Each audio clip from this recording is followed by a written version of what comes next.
Irmãos, nós vamos ler o texto de Apocalipse, capítulo 5. Vamos ler o capítulo 5 inteiro. Eu quero falar da parte de Deus aqui para vocês. Eu não prometo ser tão breve, mas eu prometo ser objetivo, pelo menos. Apocalipse, capítulo 5. Nós vamos ler do 1 ao 14. Vou ler na Almeida Revista e Corrigida, tá, Pedro? ARC. Vamos lá. Versículo 1. Todo mundo achou? Quem está com a sua Bíblia manual aí? Eu acho tão bonito. Você que tem a Bíblia, você que leva a Bíblia para o culto, eu acho muito legal. E eu quero incentivar você a continuar trazendo. Isso é muito bom, você ter sua Bíblia ali, você ler, você sabe grifar. É muito importante, é muito legal. A do celular também dá, é importante, mas a nossa Bíblia física, ela é o material nosso ali, né? Quero incentivar a igreja a segurar a modernidade nesse sentido. Vamos lá. Eu vi na destra daquele que está sentado no trono um livro escrito por dentro e por fora, selado com 7 selos. Vi um anjo forte bradando com alta voz: quem é digno de abrir o livro e desatar os seus selos? Ninguém no céu, nem na terra, nem debaixo da terra podia abrir o livro, nem olhar para ele. E eu chorava muito, porque ninguém for achado digno de abrir o livro, nem de o ler, nem de olhar para ele. E disseram-me um dos anciãos: não chore, eis aqui o leão da tribo de Judá, a raiz de Davi, que venceu para abrir o livro e desatar os seus 7 selos.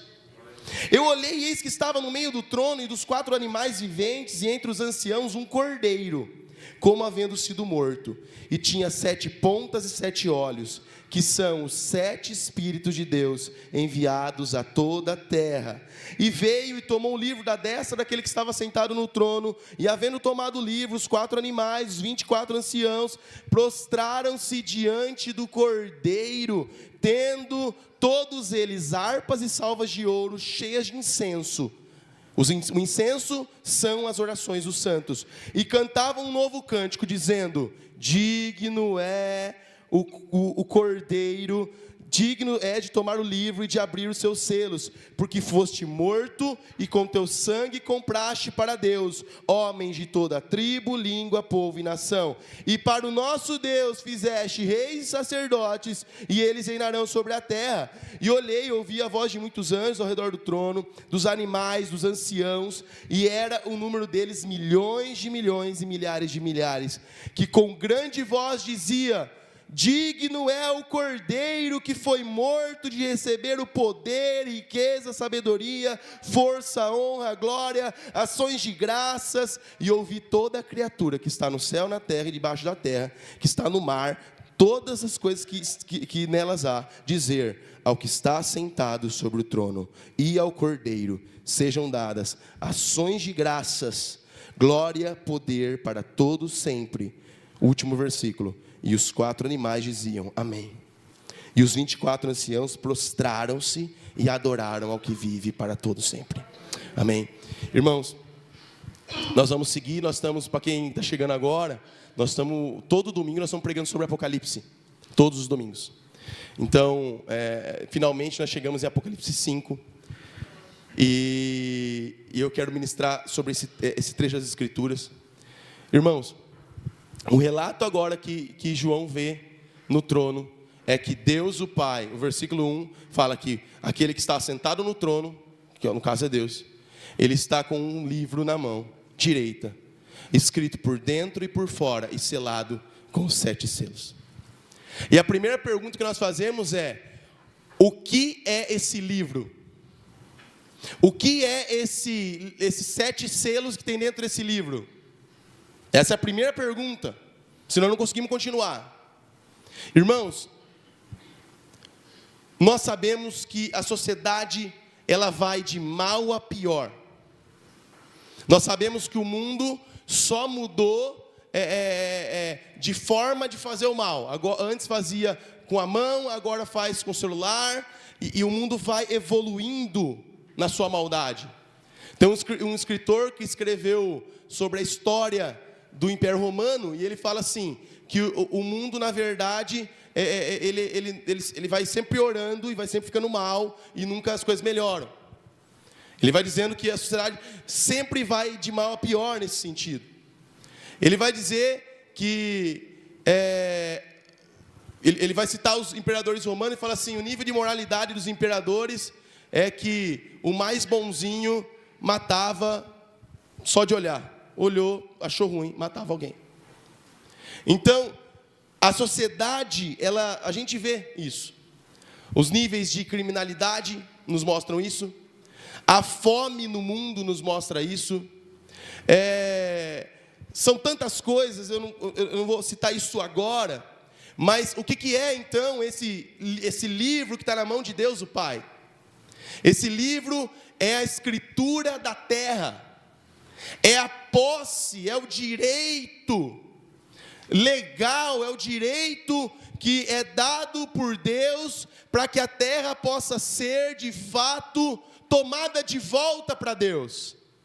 O Val leu ali, enquanto a gente profetizava, ele profetizou o texto de Pedro, que esse mundo vai ser desfeito pelo calor, vai ter um momento apocalíptico, ele as coisas vão queimar, vão ser destruídas. Mas uma coisa é certa, o texto também diz, que haverá novos céus e nova terra.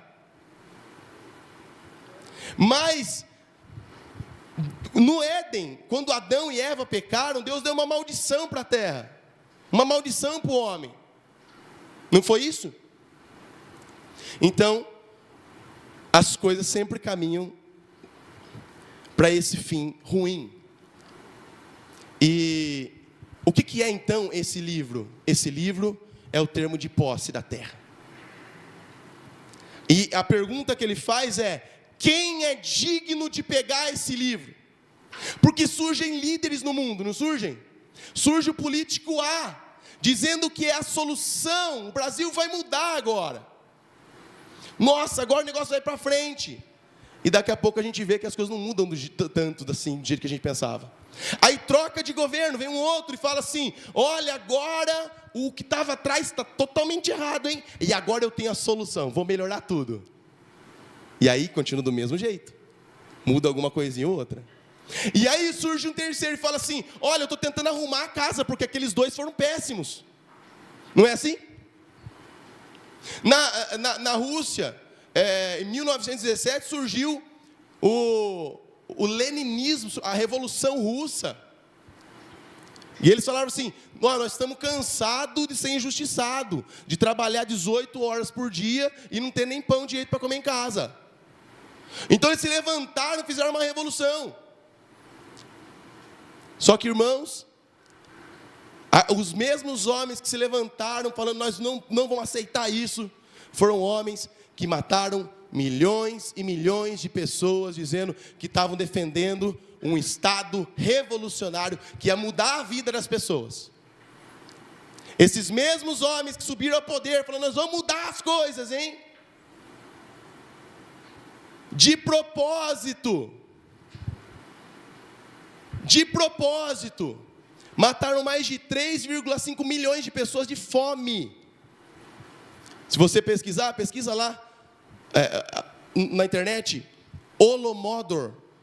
Holodomor é morte, fome mortal em russo. Eles mataram o povo ucraniano de fome, porque eles iam e pegavam a colheita dos agricultores para sustentar o sonho de uma mudança, um Estado igual para todo mundo. Depois foi surgindo pessoas, e sempre surge alguém dizendo: vou mudar alguma coisa, vou fazer algo diferente. E a gente vê, irmãos, que a nossa confiança não pode estar em homens. Nossa confiança não pode estar em políticos. Nossa confiança não pode estar na economia, em A, B, C ou D, de coisas humanas. Nossa confiança deve estar em Deus o Pai, que está sentado no trono. O nosso sustento vem de Deus. A nossa força vem de Deus. A nossa segurança vem do Senhor. E a gente vê isso, a história parece que não vai ter um final bom.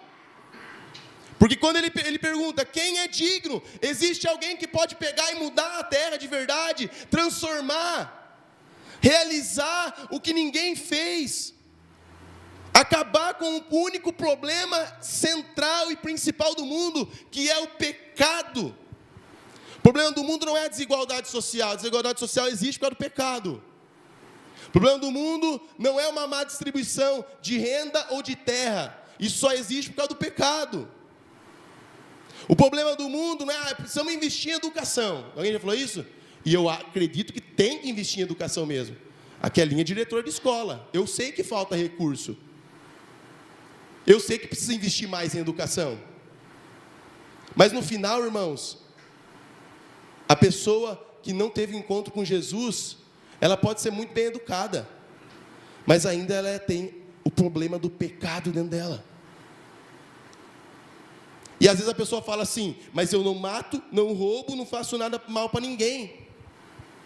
Sim, mas ser moralmente melhor que os outros, não quer dizer que você é salvo. Então um teólogo inglês falava assim, uma pessoa que é moralmente honesta, e não entregou a vida para Jesus, ela no máximo é um defunto mais bem arrumado. Mas ela está morta. Ela precisa de vida. Ela precisa do novo nascimento. Ela precisa de Jesus entrando na vida dela. E é por isso, irmãos, que quando João Batista vê Jesus vindo no rio, o que João Batista fala? Ele é o Cordeiro de Deus que tira o pecado do mundo. O problema nosso é o pecado, irmãos. Por que a gente sente inveja? Por que a gente é egoísta? Por que a gente é presunçoso? Por que a gente cria um monte de coisinha? Por que a gente não perdoa? Por que a gente tem um monte de pecado? É nós o problema por causa do pecado. A Rafa e o Luiz não vai precisar ensinar o Luizinho a ter inveja. Eles não vão precisar ensinar o Luizinho a fazer nada que a natureza caída dele vai automaticamente fazer. Alguém precisou te ensinar a fazer algo errado? Você sabe que é errado. Eu lembro a primeira vez, eu tinha 5 anos, eu falei uma palavra feia. E ali eu falei, nossa, eu falei aquela palavra feia. Com 5 anos eu tinha consciência. E parece que aquilo ali tinha mais força do que as coisas de Deus na minha vida. Então o Luizinho e o Simão não vão precisar que a gente ensine eles a errarem. Eles naturalmente vão conseguir. Porque a Bíblia diz claramente no Salmo, em pecado me concebeu a minha mãe. Nós nascemos assim. Eles não podem ser julgados pelos pecados deles agora. Agora o reino já é deles, eles são crianças. Mas quando eles tiverem consciência, eles vão precisar encarar a realidade. E eles vão precisar, do mesmo jeito que nós, nascer de novo da água e do Espírito. O problema do mundo é o pecado. E só tem um que consegue resolver esse problema: Jesus. Ele pode acabar com esse problema. O problema do teu casamento não é que teu marido é ruim. O problema do teu casamento é o pecado que está nele e está em você também. O problema financeiro na tua vida talvez não seja porque A, B, C ou D aconteceu, mas porque você pecou e errou e precisa de perdão, precisa de graça de Deus para ser restaurado. Para ser restaurado. Então a gente tem problemas que são o quê? São o fruto da árvore, mas a raiz chama-se pecado. Senão Jesus não precisava morrer. Irmão, se o problema fosse desigualdade, Jesus não precisava morrer. Ele vinha, fazia uma distribuição da renda para todo mundo. Só que no outro dia, se ele não resolver o problema do nosso coração, no outro dia, nós vamos ver desigualdade de novo. Alguém vai começar a querer ter mais e o negócio vai virar uma bagunça de novo. E ele pergunta: quem é digno de abrir o livro e desatar os seus selos? Ele não pergunta quem é poderoso. Ele não pergunta quem é talentoso. Ele não pergunta quem tem habilidades para fazer isso.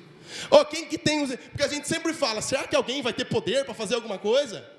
Será que o pastor tal vai ter, né, de Deus? Irmãos, isso é uma lição para todos nós.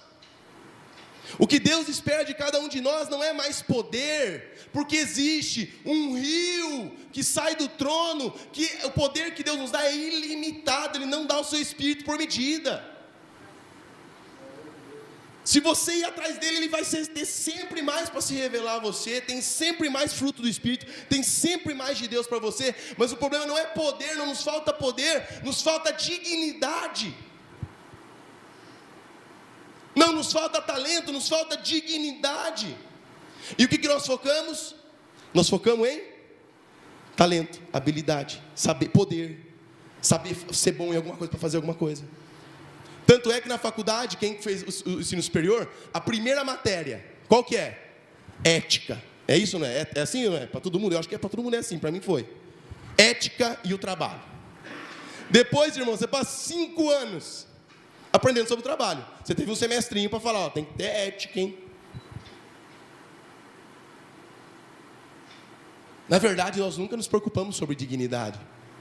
Nós sempre nos preocupamos com poder.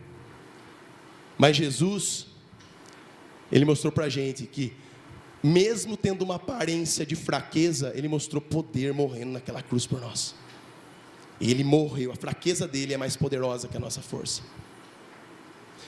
E Ele pergunta, quem que é digno? Quem consegue pegar esses livros, esses 7 selos e desatar eles? E no versículo 3, diz assim, ninguém. Fala comigo para nós não dormir. Vai, fala, ninguém. Ninguém. Nem na terra, nem debaixo da terra pode fazer isso. Não tem ninguém que consegue restaurar todas as coisas. Se não existir Jesus na história, nós estamos todos perdidos. Nós podemos morrer em desespero, em falta de esperança total assim. Estamos nas trevas. Não existe ninguém. A nossa vida vai melhorar alguma coisa, ter tempos de alívio, tempos de dificuldade, nós não sabemos, é muito difícil de cravar o que vai acontecer amanhã. A gente não sabe uma crise que vai vir, eu acredito que em pouco tempo vamos ter outro baque. Tivemos a crise imobiliária em 2008, tivemos o Covid em 2020, e agora pode vir uma outra crise, são as dores de parto, as contrações do final dos tempos, e nós precisamos ser qual tipo de pessoa que nós devemos focar? Em ter dignidade, ser a pessoa que agrada a Deus, não ter e nem a questão do talento, não, eu preciso ser digno diante dele, eu preciso ser parecido com Jesus, e não existe ninguém consegue nem começar, irmãos, uma reforma, ninguém consegue nem começar a mudar, porque não vai conseguir. Eu posso tentar com muita boa vontade, Robson, falar assim, nós vamos fazer um projeto, mas daqui a pouco tem outra pessoa que é pecadora e vai dar falha, e a gente nunca vai conseguir mudar isso. A gente pode começar com intenções puras. Quem militou em partidos políticos nos anos 90, 80, tinha intenções das melhores, mas depois elas foram se corrompendo. É ou não é? Meu pai ajudou a montar o PT aqui em Piracicaba. É verdade, mas não crucifica ele não. Na época o PT disse que era bom.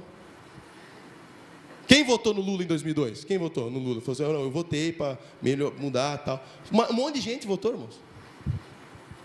Um monte de gente achou que era o certo. E quem vota no Lula hoje não tem problema nenhum, irmão. Você vota o que você quiser, tá? A gente crê que Jesus é o rei. A gente sempre escolhe o menos pior, né? Vamos seguir? Qual que era a reação de João quando ele descobre que ninguém é digno para abrir o livro? Qual é a reação dele? Versículo 4, ele diz assim, e eu chorava muito. Ele chorava muito, ele não aguentou. Ele falou, puxa vida, ninguém é digno. Ninguém foi achado digno de fazer o que tem que ser feito. O livro está nas mãos de Deus, é Ele que governa todas as coisas. E aí eu quero acabar aqui com um falso ensino, que diz assim, olha, o importante é que depois a gente vai para o céu e pronto. Não. Deus deixou muito claro que ia restaurar todas as coisas, os céus e a terra. Ele não falou, vai ter novos céus. Ele disse, vai ter novos céus e nova terra. Porque se o diabo conseguiu ferrar lá a humanidade no Éden, e Deus vai destruir tudo e vai montar um outro lugar, num céu, outra coisa, isso significa algo. Significa que Deus tem poder para criar, mas não tem poder para restaurar nem redimir nada.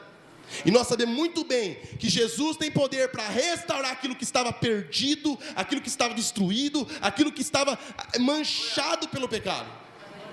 Ele não só é criador, Ele não resetou, vou matar Adão e Eva aqui, vou começar de novo. Não, porque se Ele faz isso, Ele prova que não consegue resolver o problema. Mas Ele é todo poderoso. E mesmo tão difícil que é o ser humano, o pecador, Ele joga nas regras do jogo que Ele criou. Deus não pode militar contra o seu caráter. Assim, se para acabar com o pecado, alguém tem que pagar o preço do pecado, eu vou mandar meu filho, que é inocente, que não tem nada a ver com isso, ele vai morrer. Deus não é um menino que quando perde o jogo, pega o chinelo, a trave, o dono da bola e leva embora. Deus disse, eu vou resolver isso. Isso que a serpente fez, eu vou resolver. E ele está resolvendo, meus irmãos. A história não culmina para um dia triste para nós. Toda dor é por enquanto. Toda maldade é só por um tempo. Vai chegar um dia que todas as coisas serão restauradas. E olha aqui, ele chorava muito. E aí eu pergunto, irmãos, para você: será que você não é muito egoísta, não? Será que você não está muito centrado na sua vidinha? Meus sonhos, minha vida, eu. Será que você não precisa começar a olhar? Deus te deu 2 olhos para você olhar para fora, para o outro, para o mundo. Será que você não está olhando muito demais a sua vida? Porque a reação de João não é uma reação de, tá bom, pelo menos eu sou salvo. Que é a reação de muitos cristãos. Eu estou com Deus, tá bom.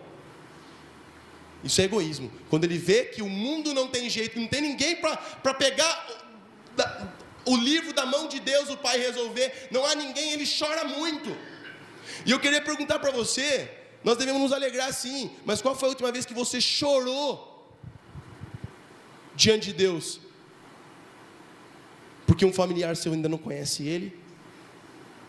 Irmãos, não importa. Às vezes a gente fica mais triste. Nossa, o fulano está passando uma fase financeira difícil. Sim. Mas depois que ele morrer, ele vai ter que encontrar Deus. E aí não tem dinheiro no mundo que pague. A Bíblia diz, ao homem cabe morrer apenas uma vez, depois disso virá o juízo. Sabe que a gente não é muito egoísta?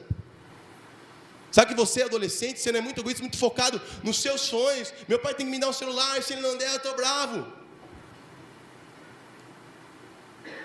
Será que a gente não ama, a gente não tem se tornado uma geração que criou um evangelho do conforto? O que diz em 1 Tessalonicenses capítulo 2? Que as pessoas se tornaram mais amigas dos prazeres do que amigas de Deus. Então a gente se tornou pessoas que só fazemos se a gente está bem, se é confortável. Ele chora muito, irmãos. Existem pessoas, a gente fala assim, olha, o mundo está melhor. Eu vou frustrar você agora. Olha, antigamente no Brasil tinha escravos. Olha, tinha isso, tinha aquilo. Sempre teve escravo, irmão, desde que o mundo é mundo. A escravidão do passado era diferente da que a gente aprende na escola do tempo colonial. Mas sempre teve escravidão. Alguém chuta quantos escravos tem no mundo hoje? Alguém sabe? Alguém sabe quantos escravos tem no mundo hoje? Estima que tem mais de 70 milhões de escravos no mundo hoje. Metade desses é criança e essas crianças é escrava sexual, tá? O mundo melhorou? O mundo está uma benção, né? Está crescendo, olha, estamos evoluindo. Não. Pastor, porque antigamente os povos eram primitivos, né, pastor? O pessoal pegava e colocava o bebezinho recém-nascido num forno quente, adorando um demônio que chamava Moloque. Mas hoje as clínicas de aborto estão fazendo a mesma coisa. Só que é numa clínica. Nós estamos sacrificando os bebês aos demônios. Só que agora mudou a roupagem, não é mais um templo. Não espera nascer, mata na barriga. Vocês estão entendendo, irmãos? O mundo está de mal a pior. E isso não te faz chorar? Não faz você chorar se olhar para o lado e ver tanta destruição? Não faz você olhar para o lado e ver que o negócio está mal? Não faz você chorar de ver que pessoas que deveriam defender as crianças, amar as crianças, estão abusando delas? Não te dá lágrimas? Você não sente, puxa. Por isso que o cristão, ele nunca está totalmente feliz. Ele é feliz, ele é alegre, ele tem plenitude de alegria, mas ao mesmo tempo ele tem uma angústia no coração. Quem sente isso também? É uma alegria e ao mesmo tempo uma angústia. Porque não está bom para nós aqui. Só vai estar bom quando ele voltar. Então o que a gente tem nesse espaço de tempo chamado vida, são períodos de alívio. Então eu estou aliviado, daqui a pouco uma luta. Aí eu estou aliviado, uma luta. Porque Deus não quer te acostumar com as coisas dessa vida. Deus tem algo muito melhor. Só que, irmãos, deixa eu falar para você. As coisas dessa vida é como uma criança que vai para o parquinho e ela está comendo terra e o pai está com sorvete para entregar para ela. Deus tem muito mais. Deus quer, ainda em vida, Deus quer nos dar o quê? A possibilidade, com coisas boas e ruins que acontecem com a gente, da gente ser parecido com Jesus a cada dia, até que Ele volte. Amém? Mas haverá um dia que não vai ter mais dor. Haverá um dia que a gente orou 10 mil vezes para você ser curado e você não foi. Você não vai ter mais doença. Vai acontecer um dia que você que sente aquela dor insuportável, vai acabar. Não vai existir mais.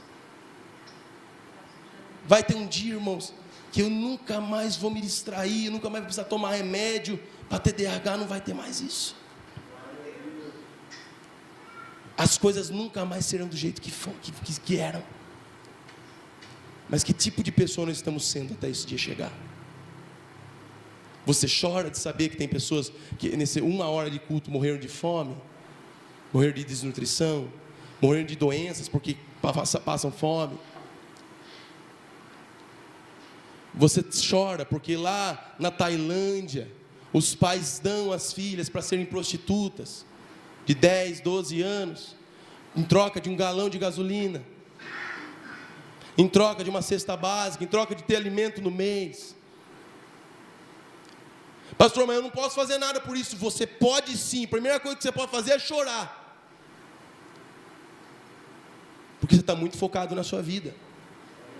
Sua vida é tão difícil, né? E um rapaz veio reclamar comigo do salário que ele estava ganhando. Irmão, depois eu fui fazer uma pesquisa. Tem lugares do mundo que a pessoa ganha $2 por dia. É 6 reais, 5, 10 reais. Tem lugares no mundo que a pessoa ganha $2 por mês. Ela vive abaixo da linha da miséria. Ela depende da Unicef, da ONU. A gente não está ligando para isso, porque nós moramos no estado mais rico do país. Estava meio desesperado essa semana.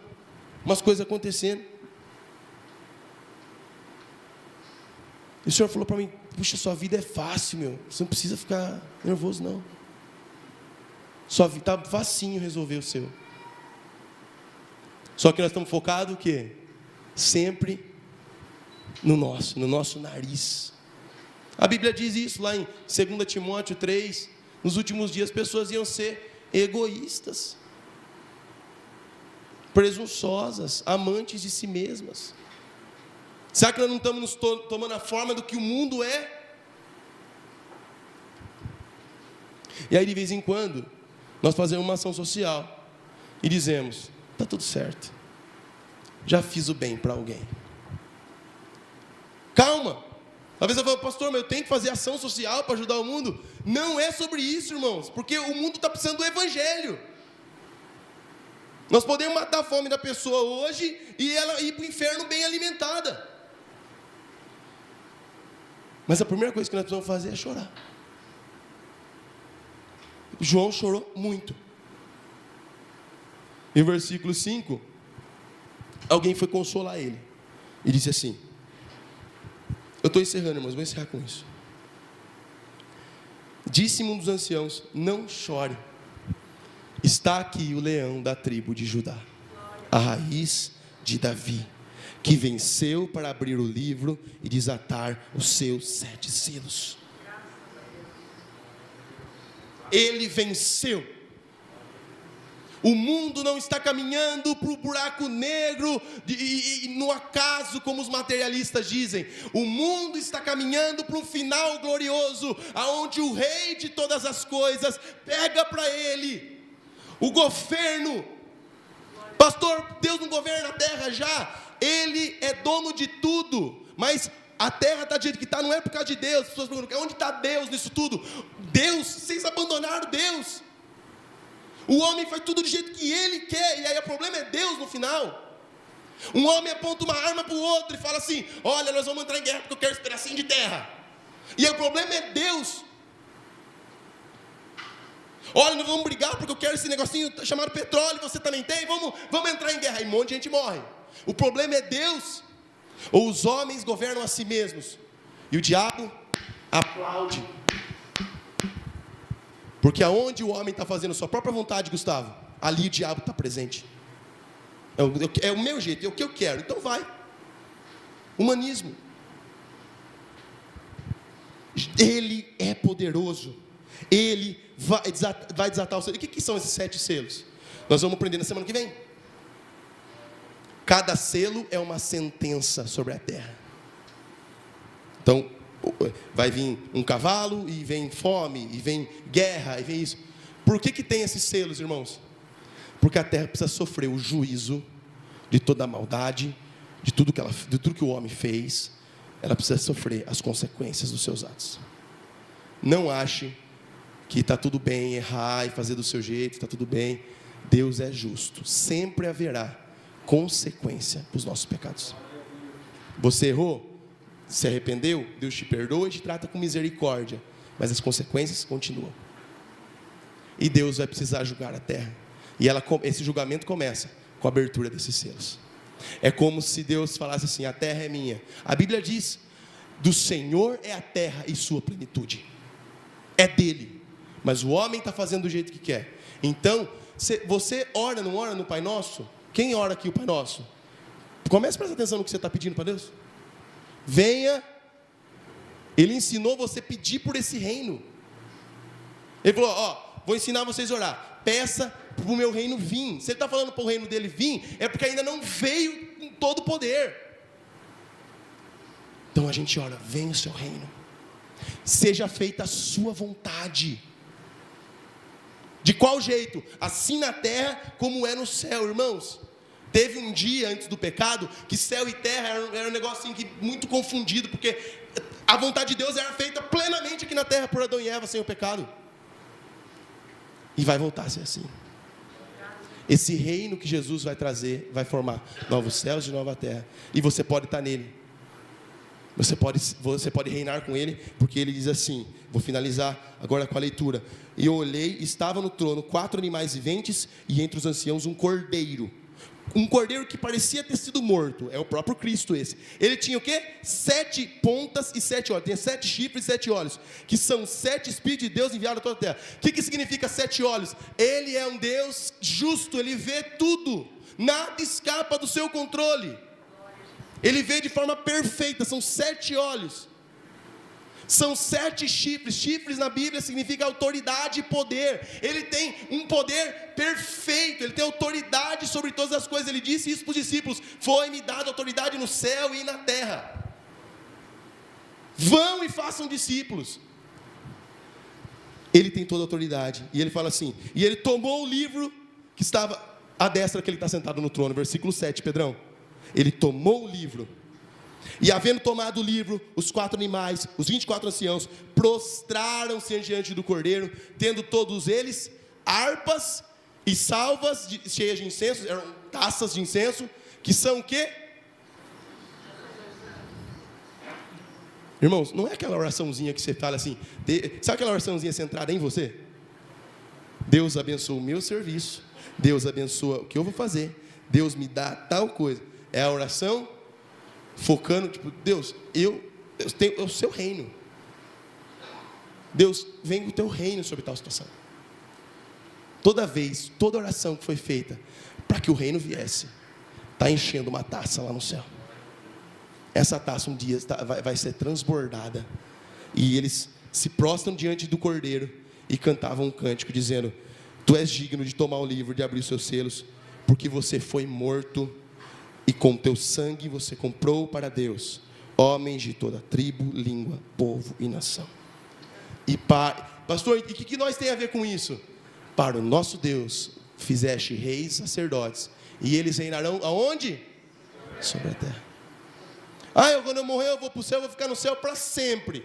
Não, Deus vai te dar um corpo glorificado, e você vai reinar sobre a terra, com um novo corpo, novos céus e nova terra. Amém? Esse é o nosso destino.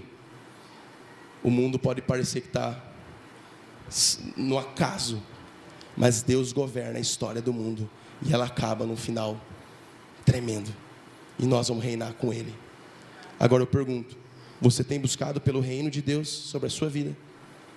Você tem chorado com às vezes fala assim, pastor, eu também quero mudar o mundo. Então comece pela sua casa, comece pela sua família, comece sentindo a dor do outro, comece a pensar mais nos outros do que você, comece a amar como Jesus amou, comece a orar pelas pessoas, comece a buscar, que em Deus tem poder para você fazer algo. Não está falando para você sair daqui e sair entregando cesta básica para todo mundo. A gente está falando para você ouvir de Deus o que é para você fazer, e Deus vai te direcionar. Comece lá na sua casa. Se uma pessoa falou assim, você quer mudar o mundo? Comece arrumando sua cama. É verdade. A gente precisa começar do básico, mas o principal é saber que nós não temos poder nenhum para fazer nada, mas em Jesus nós temos todo o poder. Amém? Eu quero que você se coloque em pé agora, em nome de Jesus. E eu quero orar aqui agora.